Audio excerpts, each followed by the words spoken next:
What's going on, guys? Orms Form coming at you with another video.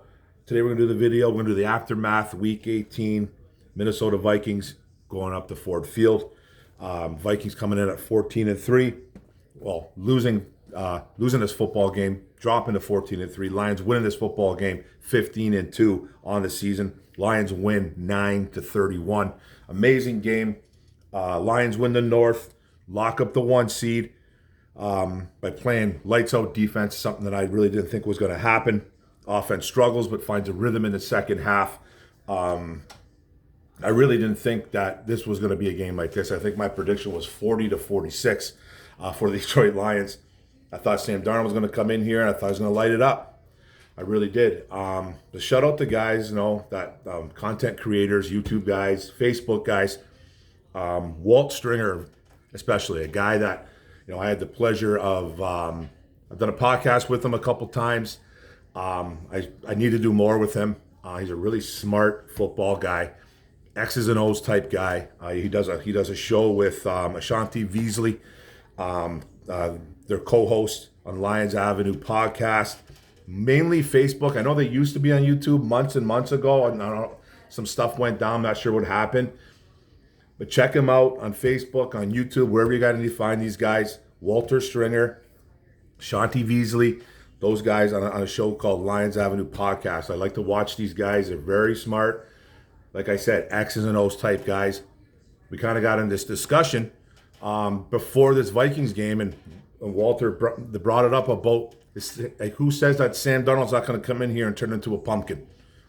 Like, why does everybody think this guy's going to do what he did? And I just said, hey, man, he's been a guy that's been he's been great all year. He's a Pro Bowl guy. I know the Pro Bowl isn't the thing. It's not the standard. But he came in, he rejuvenated his career, had a great season, 30-something touchdowns, bunch of yards, looked good doing it. I thought he was going to come in here with a decimated defense. That's what I was mainly concerned about, the defense. And he was like, hey, man, he goes, he can come in here, he might lay an egg. And he did. So I give all the shout out to a guy like Walter Stringer, man, Veasley, those guys, man. They called it. It was a pretty ballsy call, I thought, but they called it. And I didn't think that this defense, not because of the lack of talent, was going to come in here and stay at home and do what they did. Just because of the injuries. I'm still concerned about it. I'm still concerned about it going into the playoffs. But I feel a little bit better knowing that Aaron Glenn did what he did here, which was, I thought, amazing. Shutting down guys like Justin Jefferson, Jordan Addison, Hawk, all these guys. Now, Darnold missed some throws, okay? He missed some throws, but all in all, he was shut down, man. He was harassed. He was beat up. He got hit like 10 plus times, pressured out of the pocket. He had a couple times where he had throws, though, and he just looked like it was the Sam Darnold of the New York Jet days, of the Carolina Panther days. But let's get over that. Go check out Walt Stringer and his guy, Ashanti Veasley, on Facebook. Look them up. You won't be disappointed. So shout out to those guys, man. But let's go from injuries. The Vikings quarterback, Sam Darnold, did kind of like, he was limping around. I don't really know what his injury was. I don't even think he came out of the football game. Was it a knee? Was it an ankle? Like, what was going on with a foot? I'm not sure, but he was visibly limping around. Now they're going up to LA this week, wild card weekend. I believe it's Monday night they're playing. No, Monday night they're playing, and I think he's okay. I think he's good to go though. And then Patrick Jones, outside linebacker, he had a knee. He was inactive for this football game. I thought they missed a little bit of that pass rush. He's a pretty decent one. He's still growing into his own, but it's a guy that I really liked a couple years ago coming into the draft. And then running back Aaron Jones, I don't really know what his injury was as well. It might have been a quad. I know he had a quad injury coming into this football game. Took him a little bit to come out into the third quarter. He was in and out too with Cam Akers kind of getting in there, getting some looks.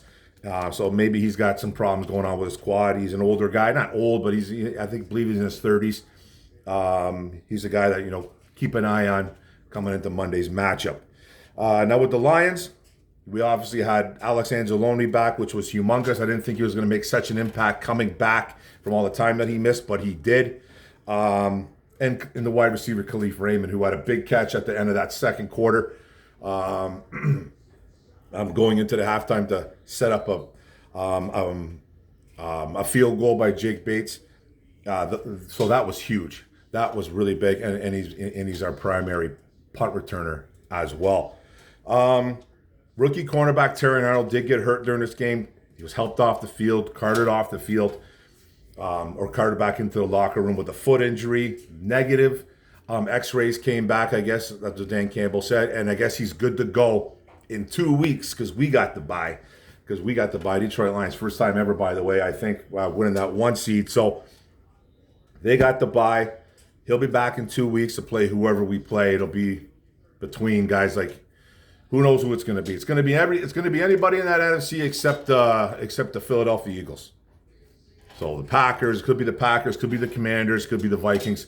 The Packers and Commanders have lower seeds than Minnesota. So if Minnesota wins and a team like Green Bay and Washington win as well, we'll be playing Packers or Commanders before we play Minnesota. It just all depends what goes on. So, I know Dan Campbell came out and said, "Hey, see you in 2 weeks," to Kevin O'Connell, the head coach from the Minnesota Vikings, but that's not necessarily the matchup for in 2 weeks. It's not necessarily a matchup. So you have to go look at the seedings, and there is reseeding. I know there's people out there saying that, no, we're playing the winners of the Rams-Vikings. Wrong. That's completely wrong. It all depends what happens in that Packers game and that Washington Commanders game. The Packers are playing Philly, and the Commanders are playing Tampa Bay Buccaneers. So who knows there could be some upsets there. There's some problems going on at Philly with injuries. Packers got their own stuff going on too as well. Commanders, I think, are fairly healthy. I got to check out the injury report. Don't really know. Tampa Bay, I think, is fairly healthy. I don't really know, to be honest. I'm kind of just spitballing there. So who knows what happens? There could be some upsets coming up this wildcard weekend. Could be some good football. But Terry Arnold, obviously, and then in the defensive line, Pat O'Connor did have a calf injury. He got hurt as well. And then offensive guard, another big one, Kevin Zeitler, pulled up on a hamstring, grabbing the back of his leg, was visibly upset on the sidelines as well. Hopefully he's an older old lineman at 34, 35 years old. A good guard, a really good guard. I thought that was a really nice pickup by Brad Holmes this offseason. He's a guy that, we got to keep an eye on. Christian Mahogany came in a couple weeks ago and started for Graham Glasgow. Mahogany came in again when Zeitler went down. It was into the fourth, I believe, when Zeitler got hurt. So I like Mahogany. I liked him in college coming out, but Zeitler is the better guard, obviously with the more experience. So hopefully he's healthy to go in a couple weeks. This bye is huge, guys. It's humongous. It's bigger than you think, than you guys want to, just to fathom. It's huge. We get some guys coming back, hopefully. Hutch is not coming back. Don't know. I don't think Barnes is coming back. Could Carlton Davis come back? I don't know just yet. It could be a possibility. Broken jaw. So who knows what happens. But we got some guys slowly inching back. So that 2 weeks is gigantic. Just for anybody. They needed it too. They needed this bye. I thought they had a bye week, in week 5, which is incredible. I don't think there should be bye weeks in week 5. I really don't think. I think it should start around 7 or 8 weeks in. I think 5th week in, I think, is way too early for football, man. I think you're playing like nonstop football. Not having a bye, I think that's a little bit unjust. It's not fair. In my opinion, it should start a little bit later, but it is what it is. But this bye was huge. We needed this bye, I think, over the Vikings. I think we did. We really did. Now let's go to the stats. Vikings, offense first. They are the road team. We start with them. Quarterback Sam Darnold, 18 for 41 at 43.9% completion percentage. Didn't look good, I think, at all once in this game. 166 yards, 0 touchdowns, 0 interceptions. He was sacked twice as well. Aaron Glenn had a perfect game plan here. He did a couple things different in the secondary, which I kind of talked about on my other on another podcast, which I do on Facebook with the 519 kind of Beer House, Gray Schooley and Derek Sly. I do a podcast with those guys. That's on Facebook. Check it out. The 519, that's what it's called, man. Check it out. It's on it's on Facebook. Just look up 519 sports and stuff like that, and then you'll find me and Derek Sly and Greg Schooley. You can even look up the 519 Beer House. It might even be on there a little bit as well too. But it's the 519 channel. It's all sports related. It's all sports related there, and they do a lot of They do a Maple Leaf show, Red Wing show, not a basketball show. They do Windsor Spitfires and stuff like that from my hometown. Check it out, though. It's pretty cool. And I kind of said that there was some rumblings going on that they were going to make some changes. That Detroit Lions were going to make some changes, possibly in the secondary. I went on a site like I talked about, ourlads.com.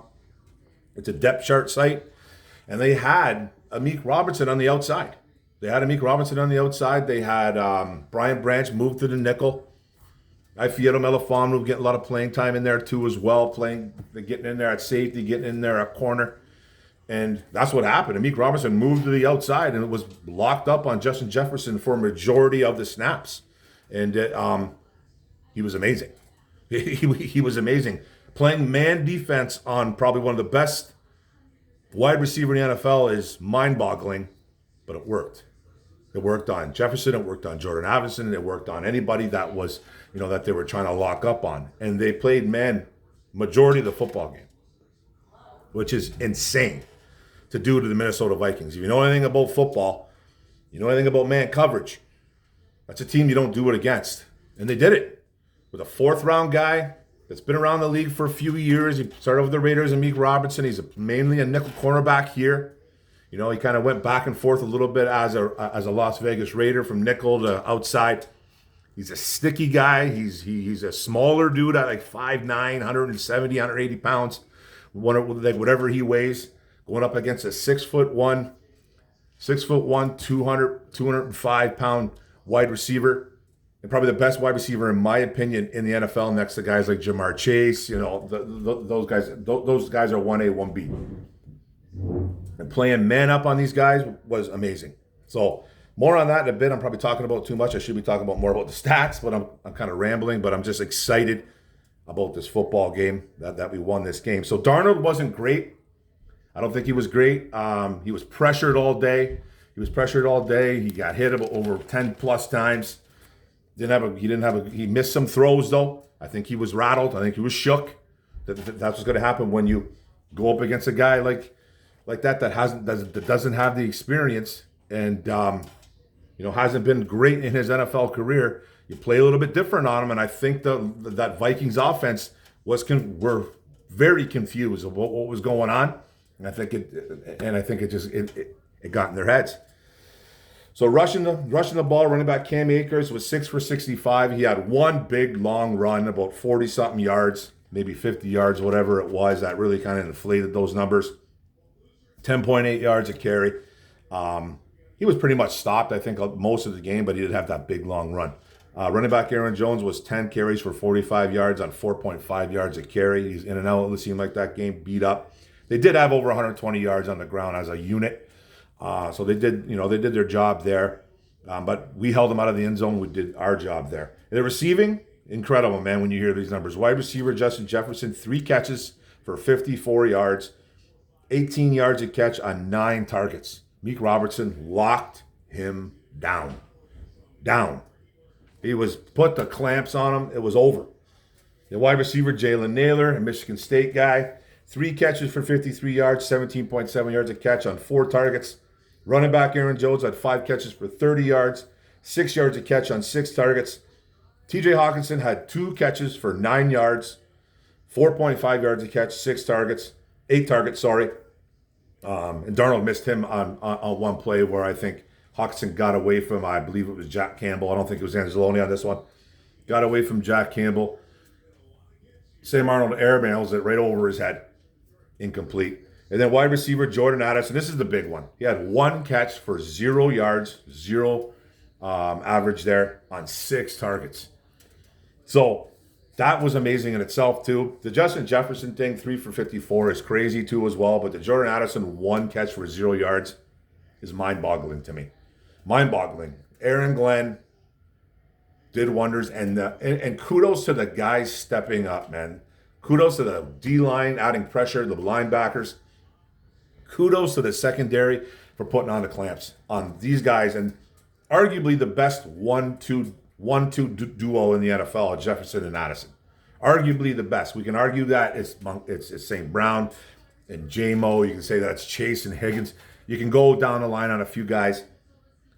on a few duos in the NFL, and you can state your argument, but these guys are probably the best in the NFL, and they totaled 54 yards on 4 catches. Simply amazing with 0 touchdowns. Amazing defensive game plan by Aaron Glenn, and I was in shock. I'm still in shock that they put the clamps like this. Whatever they did, and we know what we did with the pressure and the blitzes and the man coverage, are they going to continue this down the road? I think they might have to start thinking about maybe playing a Meek on the outside. Honestly, even with guys like Arnold coming back, Carlton. Obviously, if Carlton Davis comes back, you don't mess with that. You don't move him into the inside. Arnold, I'm not saying move him to nickel. I'm really not. But man, Amik locked it down. It just gives you options. It gives you options, which is what this team is all built about, man. Depth, options, all the above. You love it. So on defense, outside linebacker, Ivan Pace Jr. had 10 tackles, tackle for loss, pass breakup, quarterback hit. He did have an interception on a bad throw by Jared Goff trying to dump it off, which I thought it was a really bad choice by him. And Pace just makes plays, man. He's an undrafted kid, been making plays since his rookie season, and he continues to do it. Now, linebacker Blake Cashman, 8 tackles and a quarterback hit. Safety Cameron Bynum, 7 tackles and a tackle for loss. Quarterback Byron Murphy Jr., 7 tackles, tackle for loss. Outside linebacker Andrew Van Ginkel, 7 tackles, tackle for loss. Blew up Jahmyr Gibbs on that tackle for loss, and I thought Jahmyr was going to be out of the game. I thought he was concussed. The kid's tough as nails. Jahmyr Gibbs. He was out for a play or two. But he came back and he was a stud. Obviously, we'll talk about him. But Van Ginkel's the real deal, man. He had pass deflection. He almost had a pick 6 as well. St. Brown probably would have caught him because he was right there, but it should have been an interception. He had the ball, hit him straight in his palms, kind of made a funny bounce. He dropped it. We got lucky there, and I thought another bad throw by Goff, but it just looked like, Van Ginkel, they say do not throw to his side.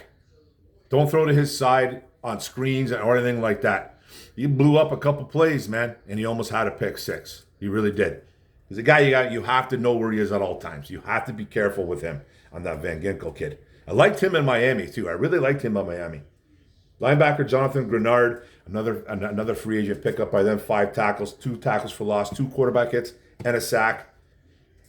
Safety Josh Metellus, Michigan kid, 5 tackles, pass deflection, 1 QB hit. Defensive tackle Harrison Smith, 4 tackles, pass deflection on an interception, which I thought was just one of those plays that Goff threw it up in the air.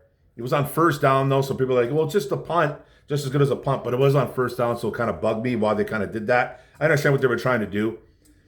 J-Mo looked like he kind of slowed up, not putting it on J-Mo. It looked like he kind of slowed up or kind of lost the ball. The ball kind of went way over his head anyways.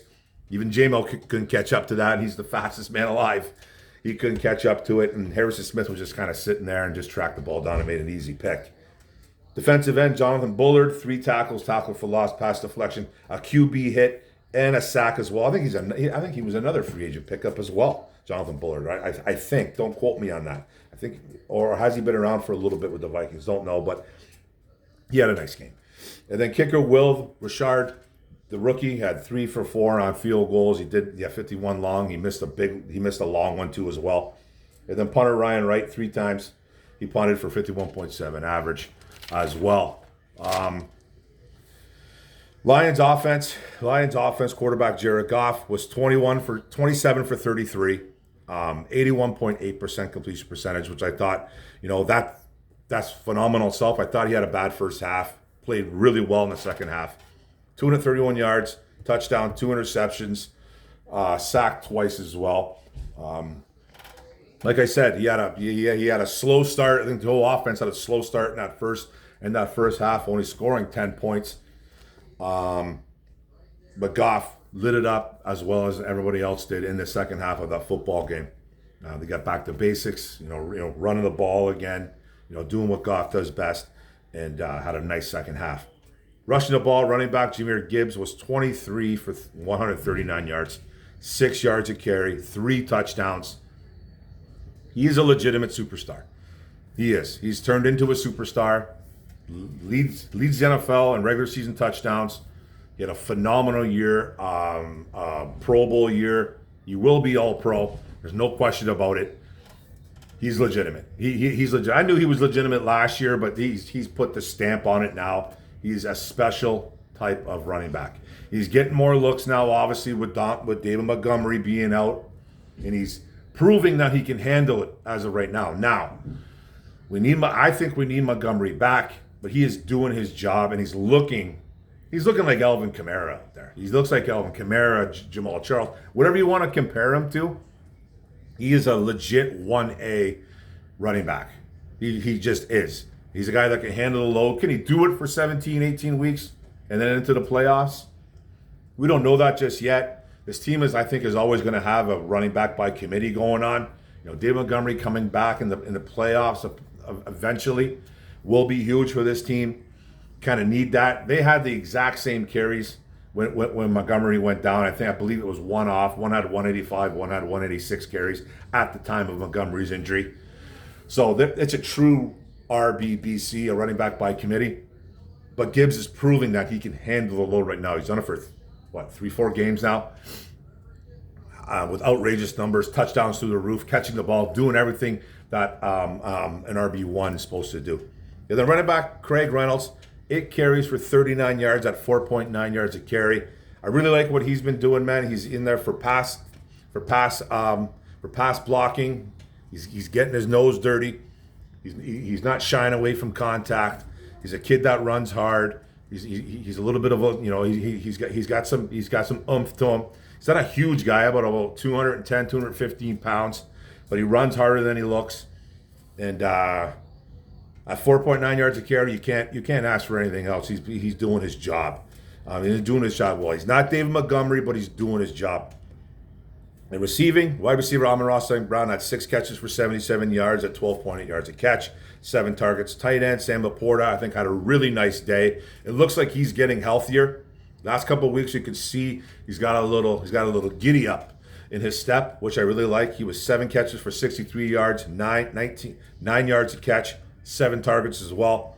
Wide receiver Jameson Williams had 6 catches, 34 yards, 5.7 yards a catch, 8 targets. I think he's 1,000. He was at 1,000 yards. I think he hit just 1,000 yards right on the nose. So yeah, he's another guy that's not a bust. A lot of people dragging down Jameson Williams on that pick. Didn't understand the pick. A lot of people wanted guys like Kyle Hamilton. I forget who was still there. There's a few guys, Christian Gonzalez. There's a couple corners that or safeties that we could have took. I don't think Hamilton was there, but I could stand corrected there. But there's a lot of people that kind of put down JMO and shouldn't have. His rookie year was a wash. He's proven that he is a playmaker. He had a great season this year. 6 catches, 34 yards to end it, over 1,000 yards, 8 targets. He's part of the solution right now. He's doing his thing. He's electric with the football in his hand, and I just wish nothing but the best for JMO, and I hope he sticks around a bit. It's going to be interesting when the money comes around. He's going to want to get an extension. What's going to happen? That could be interesting. Hopefully they keep him around. He's not going to get top tier money, though, but he's going to get paid. He is going to get paid, so prepare for it. So who knows what Brad Holmes has in store, but hopefully they keep him around. Running back Jahmyr Gibbs, 5 catches, 31 yards, and a touchdown. 4 touchdowns on the season. Broke the Lions record, too, as well, by a couple touchdowns. I think he needed 2 touchdowns and altogether in that football game, and then he had to end up having 4. So he's just a stud. 6.2 yards a catch, 5 targets. Wide receiver Tim Patrick had 2 catches, 15 yards, 7.5 yards a catch on 2 targets. And then wide receiver Cleve Raymond had 1 catch, 11 yards, 11 on average, 1 target. I really liked him coming back, which was nice. He had a big, like I said at the beginning of this video, he had 1 big catch at the end of that second quarter, kind of to set up. Him and St. Brown had a couple big catches back to back to set up a Jake Bates field goal to go up 10-6, I think, going into halftime, which was huge, by the way, on a bad kick by Richard, the rookie kicker for the Minnesota Vikings. And then on defense, linebacker Alex Anzalone, I thought played a excellent. It looked like he didn't skip a beat. He was ready to rock and roll. He was fired up. 7 tackles, pass deflection, quarterback hit. I think he was good. I think his pass coverage ability on Hawkinson really showed. He had a really nice pass deflection on him one time. I thought he played a great game. Looks like he didn't skip a beat, like I said. Him coming back, being the leader, being Thor. One guy's not going to change everything, but it looks like it kind of did. They obviously did some other things, playing man, kind of confusing the Minnesota Vikings, but his presence alone was gigantic. Then safety Kirby Joseph had 6 tackles, a QB hit. Safety Brian Branch, 6 tackles and a pass deflection. Linebacker Jack Campbell, 6 tackles, quarterback hit. Cornerback Amik Robinson, 5 tackles, pass deflection, got a gain ball from Dan Campbell. Well deserved. He was phenomenal on Justin Jefferson. It was amazing. Couldn't believe how good he was. He actually didn't play a bad game. They kind of did it in the first game too as well. They kind of had Amik Robertson on Justin Jefferson. There's history there. They're from the same place, Louisiana, wherever they're from. I don't really, but they played against each other in high school. Then they played against each other a little bit in college. There's history there, man. There's some history there, and I think it's just one of those things. That's why I'm kind of wondering if they're going to make the switch altogether, which I kind of would like to see it, but you don't want to mess around too much with the chemistry, what's going on there. But Amik was on him in that first game too as well. He did lock up on him a few times and played well against him. He gave up that touchdown in that game, but it was a push off. But wide receivers get away with that shit. That's what it is. But they got history, and Amik was phenomenal. Maybe he just has his number. It's just one of those things, man. Defensive ends, Darius Smith, big game, 3 tackles for loss, a pass deflection where he almost got another strip sack, 2 QB hits, and a big 17. I think it was a 17-yard sack on Sam Darnold. Defensive tackle Levi Onwuzurike, 3 tackles, quarterback hit. Defensive end El Quana Muhammad, a guy that that has really been a godsend here. He's played well, been on the practice squad for a lot of the time, been called up now for quite a bit and making plays. He's in part of the rotation, 2 tackles for loss, quarterback hit, and a sack as well. Cornerback rookie Terrion Arnold, 2 tackles and a pass deflection, a big fourth down stop in the red zone against the Minnesota Vikings. I believe it was on, I want to say it was on Addison. I can't remember the wide receiver, but he made a really big fourth down play against him. By the way, four times I believe they were in the red zone, Minnesota. 4 times, 0 touchdowns. And they went for it twice. I want to say twice. Went for it twice, nothing. Kicked a couple field goals, though. They got some points out of it, but that's really about it. Crazy, man. Crazy defense, man. They really stepped up, put my foot in my mouth, and I'm happy to be wrong there. I don't really care. And then cornerback Kendall Vildor, he had a nice pass deflection as well, and 2 tackles. Defensive end Josh Pascal, 2 quarterback hits. He was getting in there too as well, causing some pressure, hitting the quarterback. You like that. Defensive tackle Chris Smith, a quarterback hit as well. 6 pass deflects altogether, 10 quarterback hits, and lots of pressure going on with that defense. That making Sam Darnold's life miserable in that football game. And then kicker Jake Bates was 1 for 1 on 48 long, 4 for 4 on extra points, and I didn't write down what Jack Fox did. I should have wrote it down. I forgot. So team stats. Let's go that real quick. Vikings. We'll kind of recap the game, and then that's it. This is a long one. It's going to be over 30 minutes.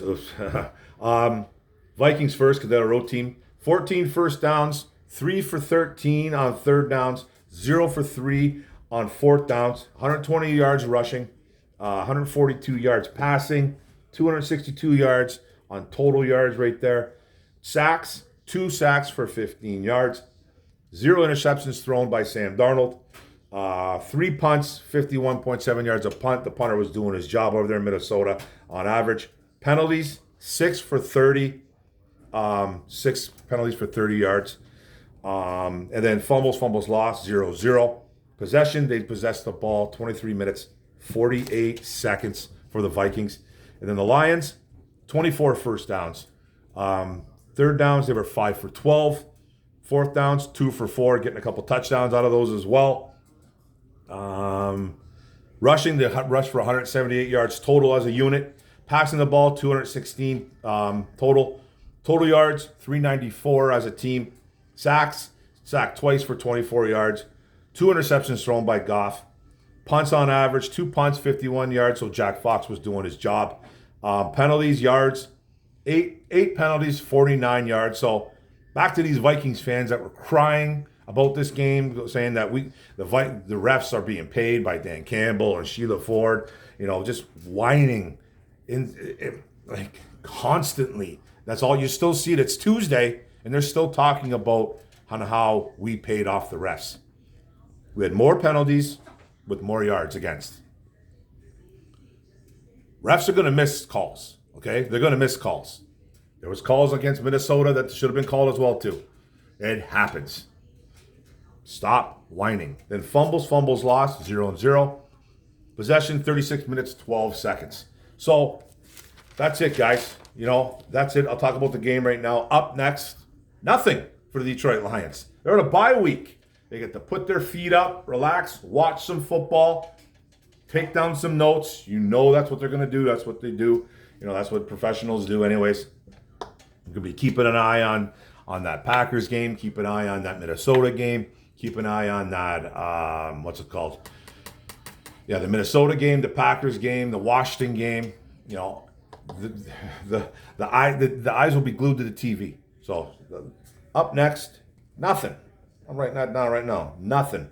Because they are on a bye and they don't play for 2 weeks. But recapping this game, guys, like I said, the defense for the Lions, they played phenomenal. Aaron Glenn called a beautiful game, a risky game, and it worked. It worked. 100% it worked. Playing man defense, majority of that football game on a team that you really have no business playing man against, they did it. Especially with that banged up secondary and it's shuffled around. They did it and they were successful. Amazing. Played the run well, I thought, with the big long run by Akers. The run defense stepped up again like they have pretty much all year. Lots of pressure on Darnold. Got to him a couple times. Did their job defensively. Aaron Glenn was called a genius game. Kudos to the players for executing what Aaron Glenn put in place. Amazing right there. Can't ask anything more. It's going to be tough to beat this football team at Ford Field. Offensively for the Lions, they started off slow. Wasn't sure what was going on.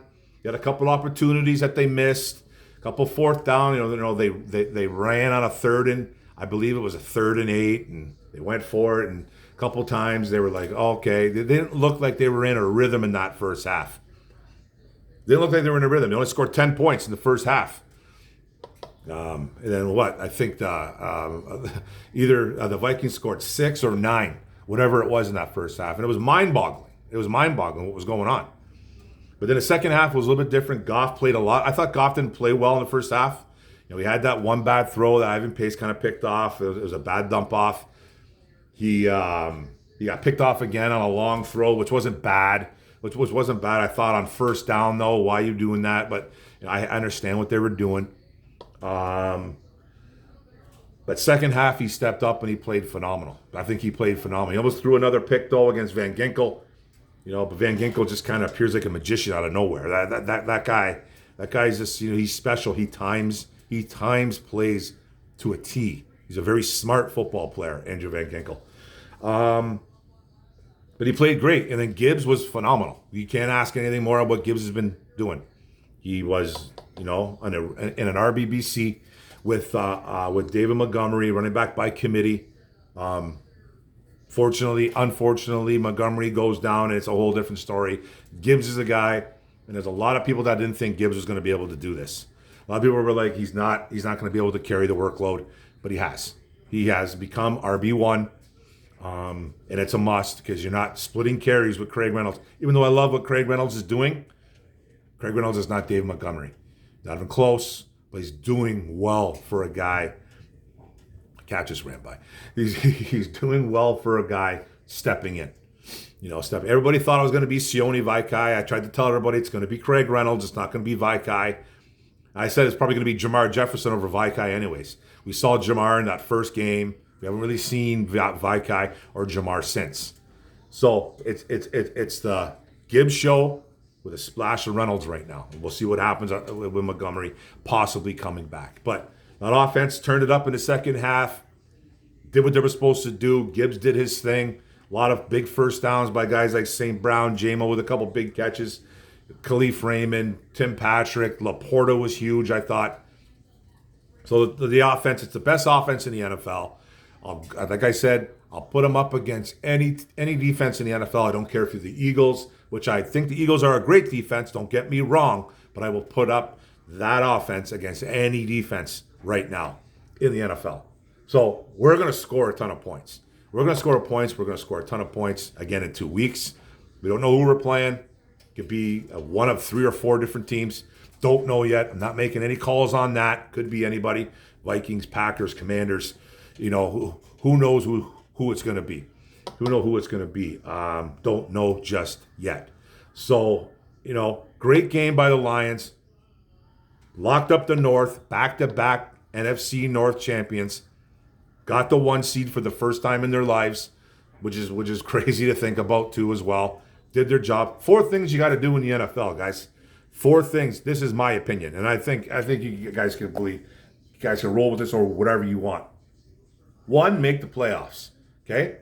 2, win your division. So that kind of comes hand in hand, right? Win your division, make the playoffs, but make the playoffs. Win your division. Okay. Try to get the 1 seed. Try to get the 1 seed. 1 seed's humongous because you get a bye week and you're at home through the playoffs. 4, that's the big one, win the Super Bowl. We're on that track. We've got 2 out of 4 so far, right? 2 out of 4. Won the division, got playoffs, 1 seed. So, we've got 3. So we've gotten 3. Then you got to win a couple games, obviously, down there. You got to win 2 games instead of 3 to get to the Super Bowl. And I don't know what the average is to get to the Super Bowl when you're the 1 seed. I think I saw that it was at, I could be wrong on this number. I thought I saw 75%.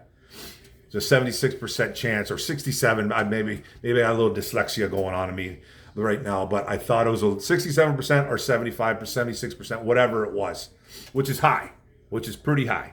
And they got a chance to go to the Super Bowl, guys, and this is it. They do have a legitimate chance. Am I still worried about the defense? I have concerns, but I love what I saw against Minnesota. They got to continue that. And they're going to be really hard to beat at home. They're going to be hard to, no matter who comes in here. No matter who comes in, they're going to be tough to beat at home. And this is what we wanted. This is what we wanted as a franchise. This is what we wanted as the fans. Whatever you call yourself, a super fan, and just a casual guy.